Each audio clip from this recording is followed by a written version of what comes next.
मतलब समर सिंह को जेल जाना तय है। हाँ, इस मामले में जेल जाना तय है। ऐसे भी जो मुकदमा दर्ज हुआ है वो 306 का मुकदमा है, 10 साल तक की सजा है। तो 10 साल तक की सजा हो हाँ सकती है। हाँ हाँ, तो वो जेल जाना तो तय है इस मामले में। चाहूंगा कि मेरे दर्शकों के बारे आप दिखाइए थोड़ा किस तरह से आप उसको परिभाषित कर रहे हैं। देखिए, ये जो फोटो है ना वो हैंग करता हुआ नहीं दिख रहा है। ये लग रहा है कि किसी को मार करके इसको बांध करके ऐसे लटका दिया गया है। तो ये मृत्यु के बाद ये जो दिख रहा है, ये लग रहा है कि मृत्यु के बाद इसको टांग दिया गया है या मृत्यु का रूप दिखाने का प्रयास किया गया है। इसने कोई रिएक्शन नहीं दिया है, इसमें कोई मूवमेंट नहीं है, चादरों में कोई सिलवट नहीं है। तो और इस तरह से जब स्पॉन्टेनियस रिएक्शन होता है, तंत्रिका तंत्र का रिएक्शन होता है, तो आप समझिए कि उससे जो है जो रिएक्शन होता है उससे अगल बगल वो बचने का प्रयास करता है। तो इस तरह का कोई प्रयास नहीं हुआ है। तो इसलिए ये लग रहा है कि इसको टांग दिया गया है मार करके। फिर पुलिस क्यों इसको बोल रही है कि ये तो सुसाइड है, आत्महत्या है, क्यों इसको? पुलिस क्यों बोल रही है? पुलिस जाने, लेकिन अब पुलिस साक्ष्यों को कलेक्ट कर रही है, तो निश्चित तौर पर अब मृतका के परिवार वालों को न्याय मिलेगा। जिस तरह से 10 दिन के बाद समर सिंह यहाँ पे गाजियाबाद से गिरफ्तार होते हैं, क्या लग रहा है अब इसमें आगे क्या प्रोसेस होगा, ये बताइए। आगे अब जुडिशियल रिमांड पड़ेगा और वो जेल जाएंगे। बाकी वो उनके वकील अपनी प्रक्रिया करेंगे, हम लोग अपनी प्रक्रियाएं करेंगे। मतलब समर सिंह को जेल जाना तय है। हाँ, इस मामले में जेल जाना तय है। ऐसे भी जो मुकदमा दर्ज हुआ है वो 306 का मुकदमा है, 10 साल तक की सजा है। तो 10 साल तक की सजा हो हाँ सकती है। हाँ हाँ, तो वो जेल जाना तो तय है इस मामले में। और जिस तरह से अभी हमको मालूम चला है सूत्रों के हवाले से कि एक बड़े अधिकारी का बयान आया है कि अगर आकांक्षा देवी की मां अगर चाहती है अपना सबूत देना या फिर से बयान करना तो उनको सुना जाएगा। इस पे क्या कहना चाहेंगे? हाँ, देखिए, ये तो न्याय की प्रक्रिया का अंग है ना, ये तो न्याय की प्रक्रिया है कि इसमें उनको सुना जाना चाहिए। और उन्होंने कहा भी है कि हमने बयान शायद अगर वो देना चाहे तो दोबारा दे सकती हैं। ये तो जुडिशियल प्रोसेस है, उनको देना चाहिए, उनको बयान लेना चाहिए। बयान लेने के बाद उस पर साक्ष्यों पर कैलकुलेशन होना चाहिए, साक्ष्य लिए जाने चाहिए और साक्ष्यों के आधार पर निस्तारण होना चाहिए। और सबसे पहले आपका स्वागत है अनोखी पहल पर। धन्यवाद। जिस तरह से आप न्याय के लिए लगातार परिवार का साथ दे रहे हैं, काफ़ी लोग आपको सराहना भी कर रहे हैं कि लग रहा है कि वकील जी के हाथ में मैटर आया है, तब एक बेटी को न्याय मिल जाएगा। मैं चाहूँगा कि आप थोड़ा ऑन कैमरा मेरे दर्शकों को दिखाइए कि आपको ये क्या लग रहा है, ये साजिश थी, मतलब मर्डर था या सुसाइड था, इसके बारे में थोड़ा खुलासा कीजिए। देखिए, प्रथम दृष्टया साक्ष्य से यह हत्या प्रतीत होता है और मृतका की माता लगातार यह बयान दे रही है कि यह हत्या की गई है। तो मृतका की माता जी का बयान दर्ज करके उनके बताए हुए साक्ष्यों का अनुशीलन करके और इस प्रक्रिया को आगे बढ़ाया जाना चाहिए, तभी इस मामले में न्याय होता हुआ दिखाई पड़ेगा। और जो लोग इसमें अगर साजिश में इन्वॉल्व होंगे उनको इस मामले में दोषी करार दिए जाएंगे। जैसे कि आपका इंटरव्यू हम देखे उसमें आप ये कह रहे हैं कि इसको फांसी की संज्ञा हम नहीं दे सकते। पोस्टमार्टम रिपोर्ट में सबसे पहले क्या रिपोर्ट आया था, ये बताइए। पोस्टमार्टम रिपोर्ट में कुछ चीज़ें ऐसी थी जिससे ये लग रहा था कि उनकी हत्या की गई है। अच्छा। और बाकी बिसरा रिपोर्ट आ जाएगी, फॉरेंसिक रिपोर्ट आ जाएगी, तो और बहुत सारी चीज़ों का खुलासा होगा। लेकिन कहीं ना कहीं ये देखा जा रहा है कि प्रशासन की एक लापरवाही है कि बिना बिसरा रिपोर्ट, बिना फॉरेंसिक नहीं करना चाहिए था, नहीं करना चाहिए था। ये गलत किया उन्होंने, नहीं करना चाहिए था। तो कहीं ना कहीं प्रशासन पर ही सवाल उठता है। निश्चित तौर पर उठता है। जिस तरह से यूट्यूब पे लगातार खबरें आ रही है कि न्याय दिलाने के लिए आप तत्पर एकदम है, अभी समर सिंह की गिरफ्तारी कल को हुई है, क्या आप इसे संतुष्ट हैं? देखिए, गिरफ्तारी तो उनकी हुई है, एक विधिक प्रक्रिया पूरी करना उनकी मजबूरी थी, उन्होंने किया है। लेकिन हमारा आज भी यही कहना है कि वादिनी का पूरा बयान पुलिस दर्ज करे।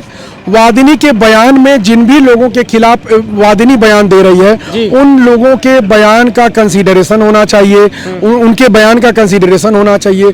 वे जो जिन लोगों के नाम बता रहे हैं, जो लोग इसमें इन्वॉल्व हैं, उनकी प्रॉपर जांच होनी चाहिए। अगर वो सारी चीज़ें होंगी, देखिए जैसे उनके विसरा रिपोर्ट अभी नहीं आया, उनके मोबाइल की डिटेल्स अभी नहीं आई, उनके स्टमक में जो फ्लूइड पाया गया था अभी उसकी कोई जांच रिपोर्ट नहीं आई, और जो उनके इंटरनल पार्ट्स में जो फ्लूइड पाया गया था प्राइवेट पार्ट में, वो उसकी भी रिपोर्ट अभी तक नहीं आई।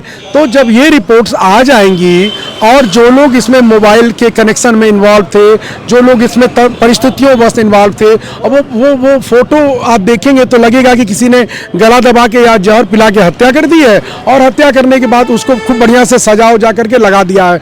तो वो चीज़ें जब सामने आ जाएंगी तो निश्चित तौर पर अपराधी सामने होगा, जिसका जितना हिस्सा होगा उस अपराध में वो उतने हिस्से की सजा पाएगा। एक फोटो जो वायरल हो रही थी, जो सबसे पहली फोटो बताई जा रही थी कि ये मौत के बाद की फोटो है, उसको देखने के बाद आपको क्या लग रहा है? आप उसको कैसे परिभाषित कर रहे हैं अपने शब्दों में? नहीं, नजर है कि देखिए, मेरे परिभाषित करने का मतलब ये है कि आप उसको किस तरह से परिभाषित करें आप देखिए, लेकिन आप सामान्य व्यक्ति के नज़र से उस फोटो को देखिए बिल्कुल, और तब बताइए कि क्या हत्या है या आत्महत्या है। फांसी को संज्ञा तब दी जाती है जब शव किसी स्थल से मतलब जुड़ा ना हो, लटका हो, लटका तो हो। उसको रिपोर्ट में तो फांसी की दी गई है। इसके पे क्या कहेंगे?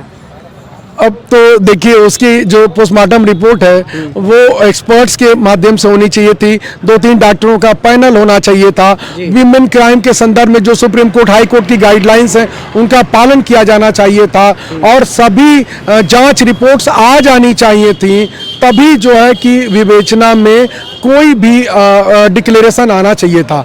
तो निश्चित तौर पर अब ये गलत तो हुआ, ये हम लोग उसको सही करने का प्रयास कर रहे हैं। जिस तरह से आप बता रहे हैं कि पोस्टमार्टम की जो विषय रिपोर्ट है अभी तक वो नहीं आई, जब रिपोर्ट नहीं आई, जब मोबाइल का कॉल डिटेल या मोबाइल का कोई ऐसा सबूत नहीं मिला, तो पुलिस अपने कार्रवाई कैसे आगे बढ़ा दी? ये सबसे बड़ा सवाल है। तो ये तो देखिए, बनारस में डीजी स्तर के बड़े अधिकारी बैठते हैं, समझ रहे हैं, बनारस कमिश्नरेट में एडीजी बैठते हैं, मतलब एडीजी प्रदेश लेवल के अधिकारी होते हैं, लेकिन उनको बनारस में विशेषकर बैठाया जाता है। और बनारस कमिश्नरेट है, यहाँ पर सीनियर आईपीएस अधिकारी कमिश्नर हैं, पुलिस कमिश्नर हैं, एडिशनल सीपी हैं, 20 आईपीएस अधिकारी यहाँ पर सीओ के रूप में काम कर रहे हैं। तो यह तो निश्चित तौर पर आपको यह प्रश्न पुलिस वालों से पूछना चाहिए। क्या लग रहा है, जिस तरह से एक माँ लगातार 10 दिनों से बिलख रही थी, रोते रोते उसके आंखों के आंसू सूख गए थे, वकील जी पर बहुत भरोसा है तमाम लोगों को, तमाम मीडिया के लोगों को, तमाम दर्शकों को, क्या लग रहा है कब तक न्याय मिलेगा? न्याय की प्रक्रिया में आगे कहां तक अपना जवाब उठाएंगे? देखिए, उनकी माता जी बार बार कह रही हैं, उनको 3 लोगों पर विश्वास है, माननीय मुख्यमंत्री जी के ऊपर, अपने अधिवक्ता के ऊपर, यह मेरा सौभाग्य है, और आप मीडिया बंधुओं के ऊपर, क्योंकि आप लोगों ने जिस तरह से उनकी आवाज उठाई बिना किसी दबाव में आए, इससे वो बार बार आप लोगों को थैंक यू बोल रही हैं, आप लोगों को प्रयास कर रही हैं कि आप लोगों को धन्यवाद दें। उनकी तबीयत नहीं ठीक है, बेहोश हो जा रहे हैं, उसके बावजूद अगर कोई मीडिया के बंधु पहुंच जा रहे हैं तो बेचारी अपना प्रयास करके बयान दे रही हैं, क्योंकि आप लोगों की वजह से इस लड़ाई को लड़ने में बहुत आसानी हुई है। एक बात ये बता दीजिए कि समर सिंह गिरफ्तार तो हो चुके हैं, अभी उनको कितने दिन मतलब सुनवाई होगी या कुछ क्या अपडेट है उसके बारे में बताइए थोड़ा। अब तो देखिए, ये पुलिस के ऊपर है। हम लोग सोमवार को हम लोग जो एप्लीकेशन दिए हैं सो उस पर पुलिस अपनी रिपोर्ट तैयार करेगी, करना चाहिए, क्योंकि न्यायालय ने उसमें रिपोर्ट मांगी है और निश्चित तौर पर उस पर कार्रवाई होगी। हम लोग उस पर लगे हुए हैं। तो अभी एक सुना है मैंने कि मीडिया, एक बड़े अधिकारी का बयान आया है कि अगर आकांक्षा की मां चाहें तो फिर से बयान दे सकती हैं, सबूत दे सकती हैं। तो ये ही हम लोगों की बहुत बड़ी जीत है।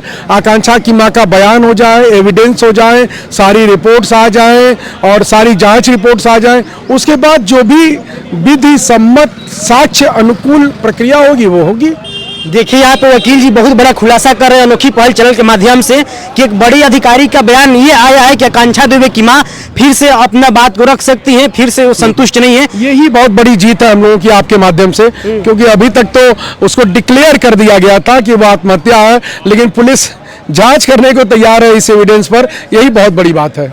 सर, क्या लगता है जैसे दिन प्रतिदिन एक से एक खुलासे होते जा रहे हैं, होटल वाला कभी बयान बदलता है, कभी कुछ कहता है, आपको क्या लग रहा है? आप पर्सनल ओपिनियन अपना बताइए। देखिए, मेरी ओपिनियन, जो मेरा अनुभव है 20 साल का वकालत का, उसके अनुसार मुझे लगता है कि यह एक प्लानिंग करके हत्या की गई है। प्लानिंग करके? प्लानिंग करके। इस प्लानिंग की हत्या में बहुत सारे लोग शामिल हैं और जब इसकी प्रॉपर विवेचना होगी और माननीय न्यायालय इसका पर्यवेक्षण करेगी तो निश्चित तौर पर इसमें कई ऐसे चेहरे आएंगे जो अभी तक पर्दे के पीछे हैं और वो पर्दे के सामने आएंगे, तो आपको भी देख करके लगेगा कि अच्छा, ये लोग हत्या किए थे और ये लोग इतनी आसानी से खुले में घूम रहे थे।